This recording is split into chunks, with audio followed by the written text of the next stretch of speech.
Hello students, welcome to IFS. स्वागत है आप सभी का आईआईटी जैम मैथ्स के यूट्यूब चैनल पे। और मैं आपको मिलवाने वाला हूं प्रिंस से, जिन्होंने इस बार आईआईटी जैम 2025 के एग्जाम में 73 रैंक हासिल करी है। तो प्रिंस, बताएं अपने बारे में हमारे स्टूडेंट्स को।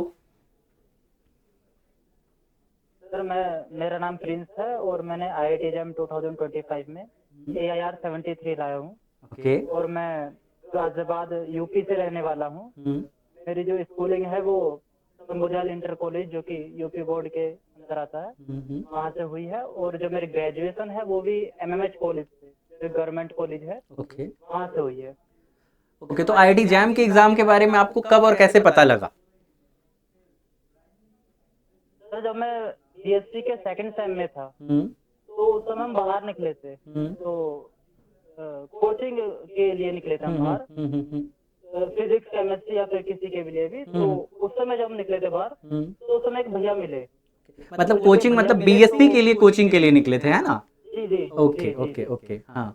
तो उनसे मालूम पड़ा कि हाँ, ऐसा भी कोई एग्जाम होता है जिससे हम IIT में जा सकते हैं। ओके, मतलब हम मास्टर्स के लिए जा सकते हैं वहाँ पे। तो आपने प्रिपरेशन जब आपको पता चला उसी समय से स्टार्ट किया या फिर थर्ड ईयर में जाकर के स्टार्ट किया, कैसा किया आपने?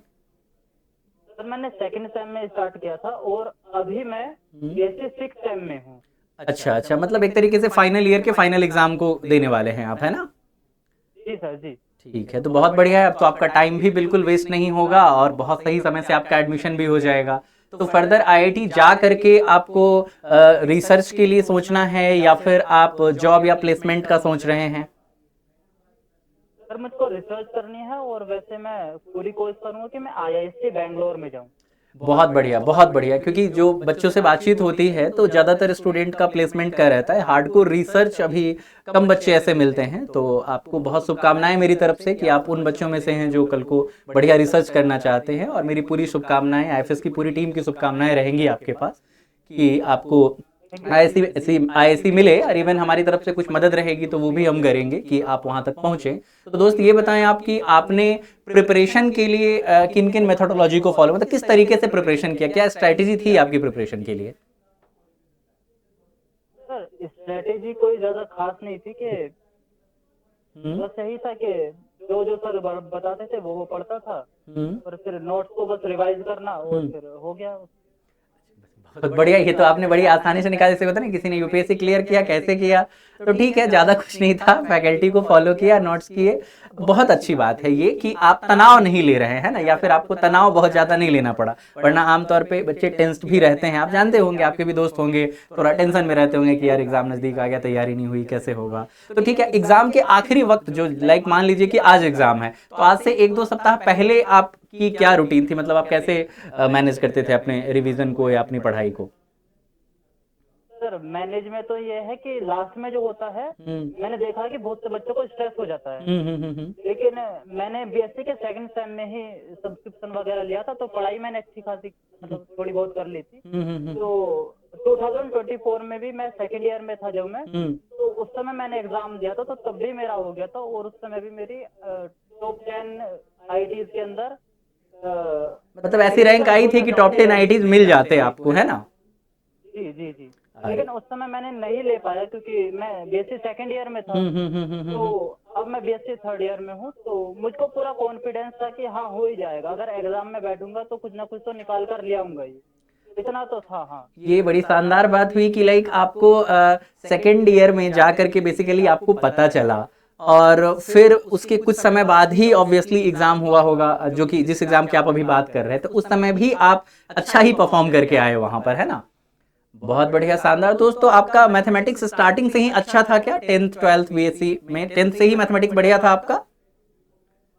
नहीं सर, ज्यादा कुछ खास नहीं था, ज्यादा खतरनाक नहीं था, मतलब एकदम नॉर्मल था।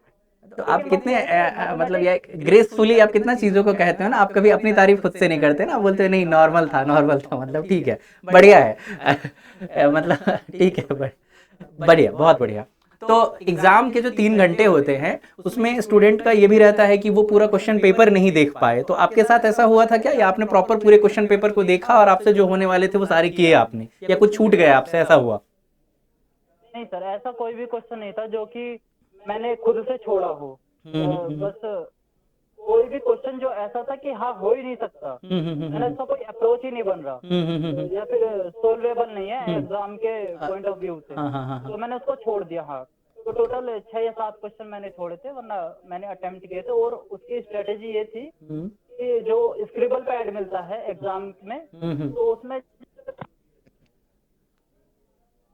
हाँ बताइए, आपकी आवाज थोड़ी कट रही है, बताइए।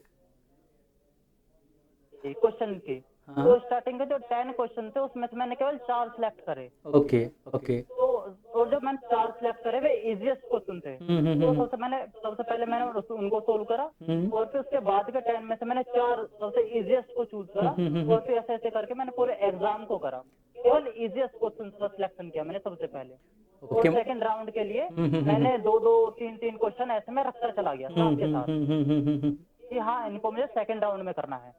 शानदार, बहुत ही शानदार। तो मतलब आपने क्या किया, सीधी सी बात है कि हर पार्ट से जो इजीली हो जाने वाले क्वेश्चन हैं तो वो लास्ट में हर बारी में होने वाले भी गलत ना हो जाए, तो उस चक्कर में पहले तो जो होने वाले हैं उन सबको कर लिया आपने, है ना। दोबारा फिर जो इजी से थोड़े ऊपर थोड़े मॉडरेट लेवल के थे उन पे काम किया, देन टाइम बचा, मतलब एक बेहतरीन यूटिलाइजेशन जो 3 घंटे का हो सकता है वो आपने किया है। बहुत बढ़िया, बहुत बढ़िया। सो अभी आप फर्दर आईआईसी के इंटरव्यू वगैरह के लिए प्रिपरेशन करने वाले हैं, तो अभी क्या सोच रहे हैं और क्या सब पढ़ने वाले हैं आप इंटरव्यू के लिए? आपका क्या अपना स्ट्रैटेजी है, कुछ सोचा है आपने? सर फिलहाल तो मैं आइजर पुणे में आया हूँ। अच्छा, ओके ओके। आप पुणे सेंटर पे है, तब तो आपको इंटरव्यू हमारे हिंजेवारी वाले सेंटर पे ही आके दे देना चाहिए था, अपन ऑनलाइन करते ही ना, सेंटर ही पे कर लेते। ठीक है, हाँ बढ़िया। वहाँ आपके कोई दोस्त पहले से कर रहे हैं क्या पीएचडी वगैरह? नहीं सर, कोई दोस्त तो नहीं है, लेकिन एक भैया है जिनको मैं जानता हूँ, मोबाइल से ही जानता हूँ, तो मैं तब आया था इस वजह। ठीक है, यहाँ पर इंटरव्यू होगा तो थोड़ा सा एक्सपीरियंस होगा कि हाँ आईआईटी में कैसा कुछ। ओके ओके ओके, चलो बहुत बढ़िया। तो अभी क्या बुक्स वगैरह क्या फॉलो कर रहे हैं आप? जैसे कि इंटरव्यू के लिए थोड़ा बुक्स वगैरह भी बच्चे फॉलो करते हैं, तो कुछ है स्पेशल ऐसा बताने के लिए जूनियर्स को? तो सर इंटरव्यू के लिए मैंने जहाँ तक हर जगह से मैंने पूछा है, तो उसमें थ्योरम्स और उनके प्रूफ और किस डायरेक्शन में हमको क्वेश्चन में बहना है ना, कि अगर कोई क्वेश्चन पूछा जा रहा है तो मैं इसी डायरेक्शन में क्यों गया, एक लॉजिक और डायरेक्शन बहुत मैटर करती है कि हमको इसी डायरेक्शन में जाना है तो क्यों जाना है ना। तो उसके लिए थ्योरम्स को समझना बहुत इंपॉर्टेंट है। तो रियल एनालिसिस और लीनियर अलजेब्रा में मुझको अपनी इंटीग्रेटेड पीएचडी करनी है। Okay okay. तो लीनियर अलजेब्रा के लिए तो फ्रीडबर्ग की बुक आती है, हाँ, तो मैं उसमें से थ्योरम्स को सोल्व करता हूँ, और जो थ्योरम मुझे मिलती है मैं कोशिश करता हूँ कि उसको मैं खुद ही सोल्व करूँ बिना बुक में से देखे। और फिर रियल एनालिसिस के लिए मैं एसके मापा को देखता हूँ, और वो भी काफी बेहतरीन बुक है, दोनों अच्छी बुक है, तो उनको मैं देखता। ये मल्टी वेरिएबल कैलकुलस या फंक्शन ऑफ सेवरल वेरिएबल के लिए क्या देखा था आपने?